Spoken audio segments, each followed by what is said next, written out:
اب میں نے اس کو پورا کیا کہ تو فصیلدار شہروں کو جاڑ کر کھنڈر بنا دینے کے لیے برپا ہوا. آگے ہم دیکھتے ہیں وہ ساری بات کرتے جاتا ہے، لیکن میں چاہتا ہوں کہ اب ہم آگے چل کر یہ بات دیکھیں اور اس کی 36ویں آیت پڑھنے لگا ہوں. یہاں لکھا ہے، بس خداوند کے فرشتہ نے اسوریوں کے لشکر گاہ میں جا کر 1,85,000 آدمی جان سے مار ڈالے. ایک ہی رات میں، ایک ہی وقت میں خداوند نے اپنا ایک فرشتہ بھیجا. کس لیے؟ اپنے لوگوں کی مدد کے لیے. کیا اپنے لوگوں کی مدد کے لیے خداوند نے ایک فرشتہ بھیجا، اور اب شاہ اسور کی فوج میں سے 1,85,000 آدمی مار دیے. ان کو جو خدا کی تکفیر کر رہے ہیں، خدا کی توہین کر رہے ہیں، خدا کے لوگوں پر چڑھائی کر رہے ہیں، خدا اپنی قدرت کے ساتھ ان کی مدد کے لیے آتا ہے. خدا اپنی قدرت کے ساتھ ان کے ساتھ کھڑا ہوتا ہے اور پھر جو ان کے خلاف لڑنے آیا ہے اسے بدلا دیتا ہے. اور اسے 1,00,000 جب 85,000 مر جاتے ہیں تو جب صبح سویرے اٹھتے ہیں تو کیا دیکھا کہ سب مر پڑے ہیں. تب شاہ سور سنقریب کوچ کر کے وہاں سے چلا گیا اور لوٹ کر نینوا میں رہنے لگا. صرف یہی نہیں، جو خدا نے کہا کہ میں اسے تلوار سے ماروں گا، تو یہاں اس کی 38ویں آیت میں لکھا ہے، اور جب وہ اپنے دیوتا بسروک کے مندر میں پوجا کر رہا تھا. ٹھیک ہے، اس کے دیوتا کا نام کیا ہے؟ بسروک. بسروک کے مندر میں پوجا کر رہا تھا تو ادرملک اور شرافزر اس کے بیٹوں نے اسے تلوار سے قتل کیا. کنہوں نے قتل کیا؟ خدا کیا میں اسے تلوار سے قتل کر دوں گا. پہلے پڑھا ہم نے، کہتا ہے کہ اسی طرح کیا ہوا کہ تلوار سے اس کے ہی شہر میں، اس کے ہی ملک میں اور اس کے دیوتا کے سامنے جہاں اس کی وہ پوجا کرنے کے لیے پہنچا ہے، خدا نے اس کو وہاں مارا. اور ارارات کی سرزمین میں بھاگ گئے اور اس کا بیٹا اسدون اس کی جگہ بادشاہ ہوا. جو بات میں کہنا چاہتا ہوں اس ساری کہانی سے، دنیا کے دیوتا کچھ نہیں ہے، ان کی قدرتیں کچھ نہیں ہیں، ان کے جادو یا ان کے تعویذ یا ان کی بڑے بڑی نشانیاں جو وہ دکھاتے ہیں، ہمارے خداوند کے سامنے کچھ نہیں. ہمارا خداوند قدرت سے بڑا ہے. اگر ہم مصیبت اور دکھ میں، اگر ہم زبور 46 کی ایک آیت پڑھیں تو لکھا ہے، اور خدا ہماری پناہ اور قوت ہے، مصیبت میں مستد مددگار. کیا ہے؟ آپ کا، میرا، ہمارا، ایمانداروں کا. اور وہ جو خداوند کی طرف نظر لگاتے ہیں اور اپنی کمبل کے لیے اس طرف دیکھتے ہیں، کہتا ہے وہ خداوند ہماری پناہ ہے، وہ خداوند ہماری قوت ہے، وہ خداوند مصیبت میں مسلسل ایک طاقتور مددگار ہے. کیا ہم اس خداوند کی طرف آتے ہیں، یا ہم نظریں دیوتاؤں پر، یا ہم نظریں دوسروں کی مدد پر، یا ہم نظریں ان پر لگائے ہوئے ہیں جو کچھ بھی نہیں ہے. عزیزو، ہمارا خدا قدرت والا ہوتا ہے، صرف جنگ ہی نہیں. جب 5,000 آدمی اس کے پیچھے تھے، عورتوں اور بچوں کو نکال کر، ہے نا، تو اس نے ان کو کیا کیا؟ 2 مچھلیاں 3 روٹیوں سے کھانا کھلایا، ہے نا. 5 بچے سے، تھینک یو ویری مچ. 5 روٹیوں سے کھانا کھلایا. میرے thank you for the reaction. اچھا جی. پھر جب 38 سال کا بیمار ہے اور وہ پانی ہلتا ہے لیکن اس میں جا نہیں سکتا کہ اس کی مددگار نہیں ہے، یسوع مسیح نے اس کو ٹھیک کیا، ہے نا.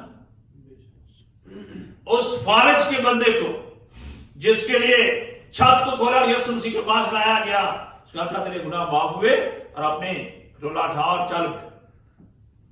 جب یسوع مسیح اپنے شاگردوں کے ساتھ کشتی میں سفر کر رہا تھا اور بہت بڑا طوفان آ گیا، ہے نا،